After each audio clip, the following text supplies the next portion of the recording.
Okay, so I'm going to show you how many times this Nasibi lies and misquotes history, mistranslates the Quran, and has historical inaccuracies and just straight up lies, right?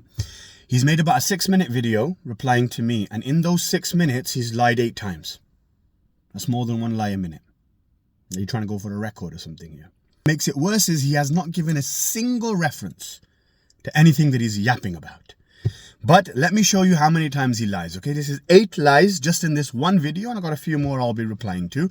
So let's start off by listening to the first lie. Because the Prophet spent his last days at her house. He chose her house out of all his wives' house, and he died in her lap. Okay, so apparently the Prophet chose her house to die in, and he died in Aisha's lap, apparently, okay? All right, let's have a look at this first lie.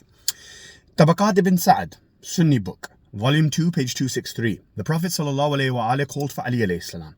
Ali alayhi salam came and sat by the bed of the Prophet, and he made the Prophet's head rest on his own chest. Ibn Abbas was asked, cousin of the Prophet, in whose lap did the Prophet ﷺ breathe his last? Ibn Abbas replied, in the lap of Ali alayhi salam. The person in the narration says, Aisha claims he died in her lap. Ibn Abbas contradicted Aisha's claim and said, no, the Prophet breathed his last in the lap of Ali alayhi salam.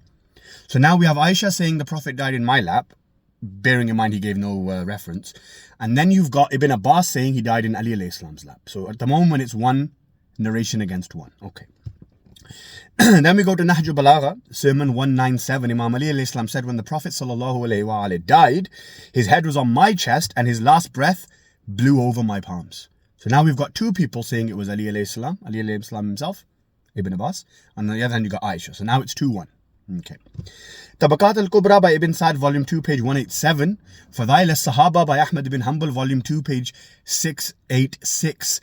Both of these narrate what? That Salima, wife of the Prophet, stated what? That Ali alayhi salam was the closest to the Prophet at the time of his death, and he died in the lap and the chest of Ali alayhi salam. So now it's 3-1. Okay, you got 3 people saying it was Amir al-Mu'mineen, 1 person saying it was Aisha, and conveniently it was Aisha herself. Sunan al-Kubra by An-Nasai, volume 6, page 392, Musannaf of Ibn Abi Shayba, volume 6, page 365, and the Mustadrak al-Sahihain, volume 3, page 149. These 3 and the previous 4 all state what? Died in the lap of Ali alayhi salam.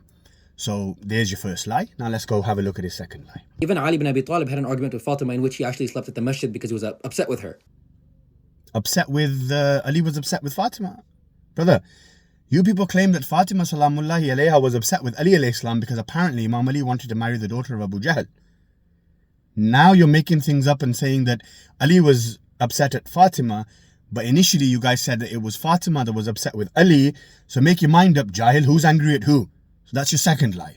Now let's go to his third lie. So if she made a mistake, repented for that mistake, and the Prophet ﷺ took her back, who is it for you to go and call her a whore and insult her? Especially when these people spend their entire lives praying, doing tahajjud, hajj and umrah and spreading Islam, and they've already died and repented for their mistakes. And Allah subhanahu wa ta'ala promised them Jannah and forgave them for their sins. Allah promised Aisha Jannah and forgave her for her sins. Okay, that's your third lie, because there is no verse in the Holy Quran that states Aisha is promised Jannah or that Aisha was forgiven for her sins. So that's your third lie, because again, he didn't give any references. He just blabs. Okay, let's move on to the fourth lie. Anyone else called your mother because of arguments with her father? Heck, even if your mother did divorce your father. Your mother divorced your father? Brother, do you know how Islamic laws of divorce and jurisprudence work? A woman cannot divorce a man in Islam. So what do you mean if your mother was to divorce your father? Khula is not talaq.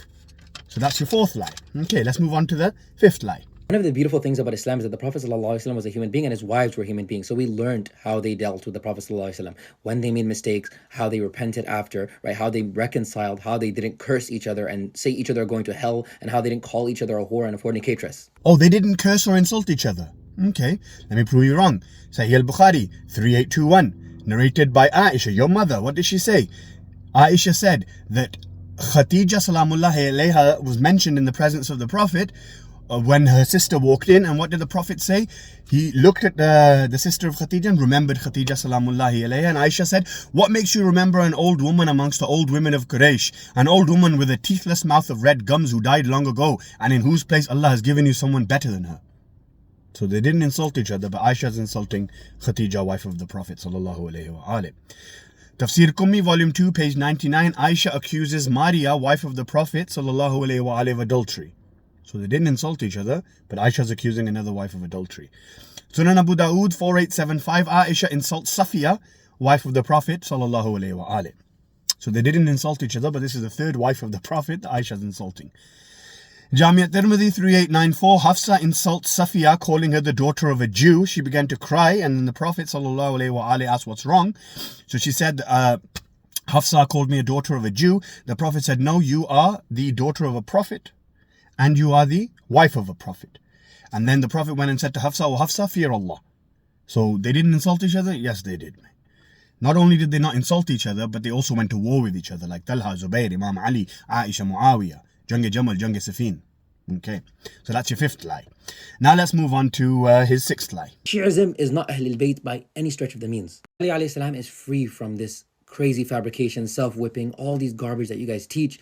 And Imam Ali alayhi salam, Fatima alayhi salam, Imam Hassan alayhi salam, Imam Hussein alayhi salam, Imam Ali Zain al-Abidin, Imam Muhammad Baqir, Imam Ja'far al-Sadiq, Imam Musa Kadhim, Imam Ali Rida, Imam Ali al-Hadi, Imam Muhammad al-Jawad. Bro, if you're going to try and flex and show off, and try and claim that you know the names of the Imams of the Ahlul Bayt alayhimus salam, a piece of advice, try checking the order first and then mention their names, rather than just embarrassing yourself. Imam Jawad alayhi salam was the father of Imam al-Hadi alayhi salam, not the other way around, bro, okay?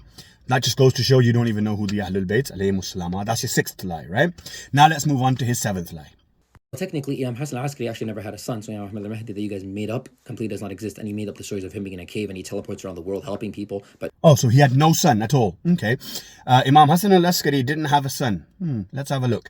What does Sunni historians say about this? Ibn Hajar al-Haythami says in Sawa'iq al-Muhrika, page 206, that Hassan al-Askari alayhi salam had a son, Muhammad al-Mahdi alayhi salam.